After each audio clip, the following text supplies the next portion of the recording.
Good afternoon. You're just in time for news now at 4 p.m. with I, Sheilar Chelangat. But first, let's take a look at what is making headlines at this hour. The highlights. Juja MP George Koimburi is under fire after police claimed he staged his own abduction. 3 suspects, including the Juja NGCDF boss, have reportedly confessed to cooking up the scheme. Koimburi's camp says it's all lies. President William Ruto has apologized to Kenya's Gen Z, admitting his government may have fumbled. The youth had demanded accountability, and now they've got an apology.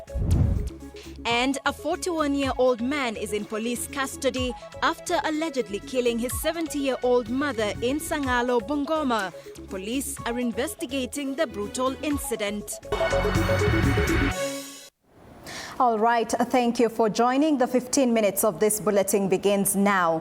President William Ruto has struck a conciliatory tone ahead of the 2027 poll after he apologized to the youth, popularly known as Gen Z. The president's olive branch came after the National Prayer Breakfast keynote speaker, Pastor Rick Bolden, urged leaders to foster reconciliation and build bridges. The president terming the government's confrontation with Gen Z as a misstep. The president also apologized to Kenya's neighbors, Tanzania and Uganda. Kenya and Tanzania have been locked in an online confrontation since the deportation of Kenyan activists led by PLP party leader Martha Karua, forcing Tanzanian members of parliament to call for the arrest of Kenyan Gen Zs.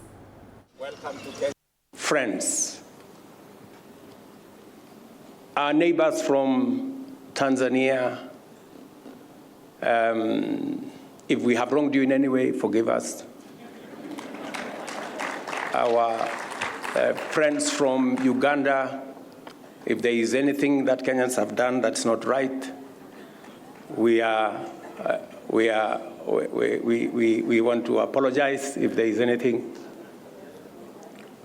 To our children, if there is any misstep, we apologize. To our neighbors, if there is any misstep that we have done, you know, we want to build the relationship that will make our country great and will take us forward. And the National Police Service have doubled down on claims that Juja Member of Parliament George Koimburi staged his own abduction. Inspector General of Police Douglas Kanja, flanked by other senior police bosses, including the Director of Directorate of Criminal Investigations, Amin Mohammed, revealed that police have arrested 3 people, including the Juja CDF chairperson, who collaborated in carrying out the fake abduction. According to the Inspector General of Police Douglas Kanja, the statements issued by the 3 suspects after the arrests have unraveled what happened to the legislator, whom police are now firmly convinced abducted himself. One suspect, Karaja Gatana, has been arrested. Gatana admitted to dropping the MP at a hotel where he had refreshments and spent the night with 2 abductors on 25th May 2025 following the alleged abduction. He admitted that on 26th May 2025, while using Kerato's vehicle, that is the Honda CR-V, he picked up the MP from the hotel and took him to the scene where they claimed he had been dumped. Before the MP exited the motor vehicle, he helped him tear his clothes to fake evidence of torture by the alleged abductors. I reiterate the fact that it is quite inconceivable for a honorable member of Parliament to go to that extent of state managing his own abduction, creating a lot of tension and fear in the country. Fortunately, we were able to expedite the investigations and to expose him to the public that the Member of Parliament was indeed not abducted. And still on the same matter, the Democracy for Citizens Party lawyers, led by lawyer Ndegwa Njiru, have responded to the allegations made by the IG of police over Koimburi abduction saga. Firing back at the IG, the lawyers accused him of premeditating the abduction as he withdrew the MP's security before the incident happened.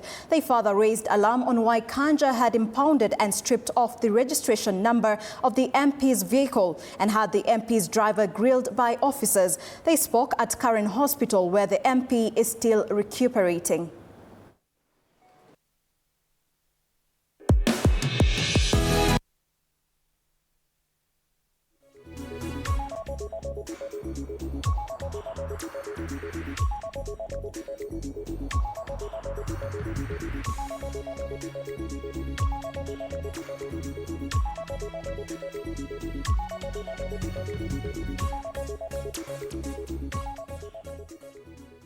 And away from that, authorities in Wajir County have launched an emergency response initiative to support communities affected by a deadly Kalaza outbreak, which has left many households in urgent need of assistance. The outbreak, alongside recent flash floods, has worsened conditions for vulnerable families. The START network-funded project implemented by Development Concern Initiative and Christian Aid aims to provide cash assistance, wash kits, shelter materials and essential non-food items to over 1,000 affected households. Speaking at the launch, Wajir County Deputy Governor underscored the severity of the outbreak, emphasizing the need for coordinated efforts to contain the disease and deliver critical support to affected families. Today we are here to launch an initiative to support about 1,000 households affected by Kalaza and/or flash floods, recent flash floods of March, May this year. This will cover those patients who are in Wajir Referral Hospital and many other parts of Wajir County. We have attended a program supported by Development Concerns Initiative that is about rapid response on Kalaza as well as the flash floods. They are supporting both non-food items and cash transfer programs for the affected households in Wajir County.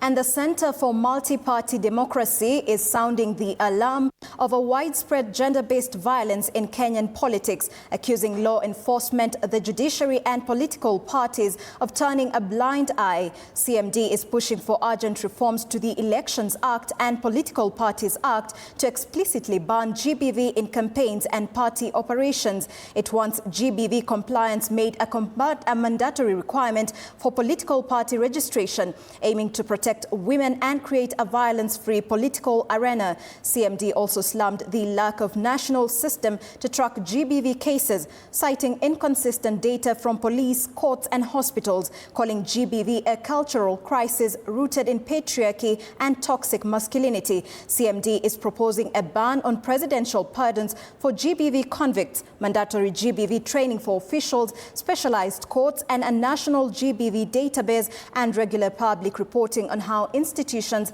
handle cases. The technical working group was established against a backdrop of increased cases of gender-based violence, including femicide. Between 2016 to date, we have lost about 700 women to femicide. In terms of legal and policy gaps, we see that they are persisting, and despite progressive legislation, implementation remains weak. First, we note that femicide is not legally defined, making it difficult to prosecute as a gender-based crime. Number two is online GBV remains unaddressed in current laws, despite its growing prevalence. And the National Coffee Cooperative Union, NACU, has requested the government for a one-year extension on its directive requiring direct payments of coffee sales proceeds to farmers' individuals' account. In a letter to Cooperative Cabinet Secretary Wycliffe Oparanya, NACU Chairman Francis Ngone, while welcoming the ongoing coffee sector reforms, says the extension from July this year to June 2026 will allow cooperatives to complete data cleanup and facilitate the opening of bank and SACCO accounts for all farmers while enhancing financial literacy. With the July 2025 deadline fast approaching for the implementation of the government's directive to have coffee farmers receive their coffee sales directly to the individual bank accounts, bypassing cooperative societies, the country's largest farmers' coffee union, NACCU, has submitted a memorandum to Cooperatives Cabinet Secretary Wycliffe Oparanya, urging the government to extend the deadline of the directive until June 2026 and strike consensus on a win-win situation.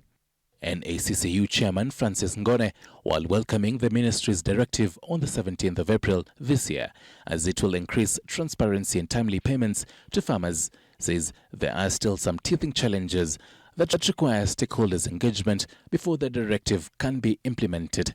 In the memorandum, NACCU says the extension will protect the direct settlement system, DSS, owned by the Cooperative Bank, and which facilitates coffee sales to farmers, directly risks being hijacked and politicized by vested interests. NACCU further says a June 2026 extension will allow a majority of the cooperatives to clean and verify farmers' records, among them bank details, ID numbers, contact information, saying the cleanup will help farmers in opening the necessary accounts. If the directive is effected, the coffee subsector, according to NACCU, is also staring at the risk of non-performing debts due to the outstanding debt of 9 billion Kenyan shillings unless it is waived by the government. NACCU has also called on Oparanya's attention to the new distribution of coffee marketing levies, which were pegged at a flat fee of 1.8% for coffee breakers, but are now redistributed among multiple institutions, with coffee brokers now getting 1.0%, Capital Markets Authority 0.2%, Nairobi Coffee Exchange 0.3%, and the Direct Settlement System 0.3%. NACCU says coffee unions, which now own brokerage companies, will be impacted by the 0.8% reduction, eroding farmers' income, and it's not clear how they will be compensated for the loss. NACCU has, however, praised the ministry for restoring hope among coffee farmers by reviving the crucial sector through the DSS system, strengthening of cooperative societies and governance structures, market access, and farmers' welfare, among other initiatives.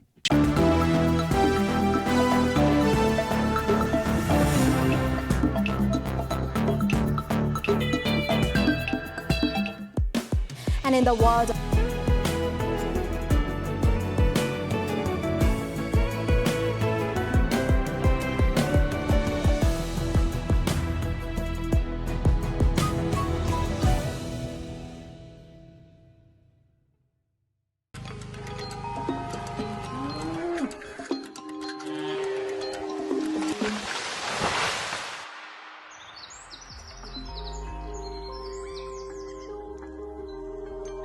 Our world is changing every day, and so should we, for the better. Each week, we tackle the big why, the question that should be on everyone's mind. Why isn't this fixed yet? Deforestation, global warming, and the adverse effects of climate change. The future isn't just something that we inherit, it's something that we create. Join us on The Green Fix as we tell the stories of those who refuse to give up.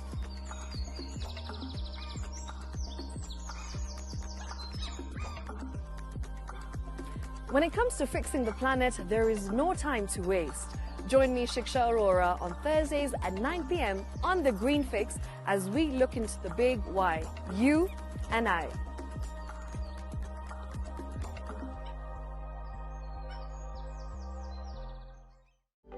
For comprehensive information and education on your health, Body Garage is here. Don't allow anyone to pluck out your good tooth as long as it is strong and stable. cancer doesn't start today and you get the symptoms tomorrow. By the time you pick it or the time it is manifesting in you, probably will be there about 5 to 10 years. The eye is the window to the rest of the body. Don't forget to stay hydrated. And of course, you at home do take your water. So the ultimate test is actually you check your urine. Your urine should be clear. Clear like the water? Yes. Should be able to see the other side of the urine. If your urine is colored or has changed color, you cannot see the other side, then you have not taken enough water. Don't forget regular health checkups. Early detection saves lives. I want the message be, we can prevent cervical cancer. We prevent cervical cancer in several ways. You have young girls and even somebody who's above that age, you can pay at least every 3 years. Somebody should have a pap smear done. If you are 40, 45, 50, going upwards, once a year, please go see a doctor. Yeah, it's just for normal routine maintenance.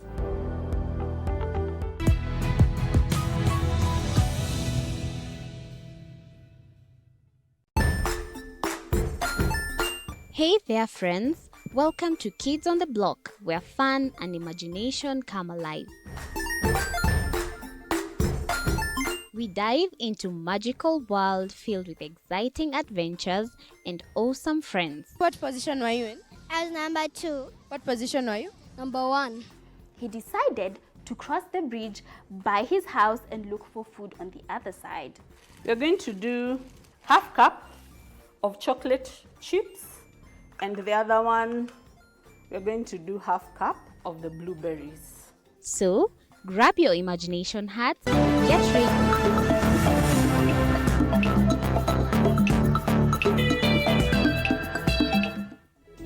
My director Nick insists that I should have said 2012, but oh well, that concludes 4 p.m. now with me, Sheilar Chelangat. Do enjoy the rest of your viewership. Good afternoon.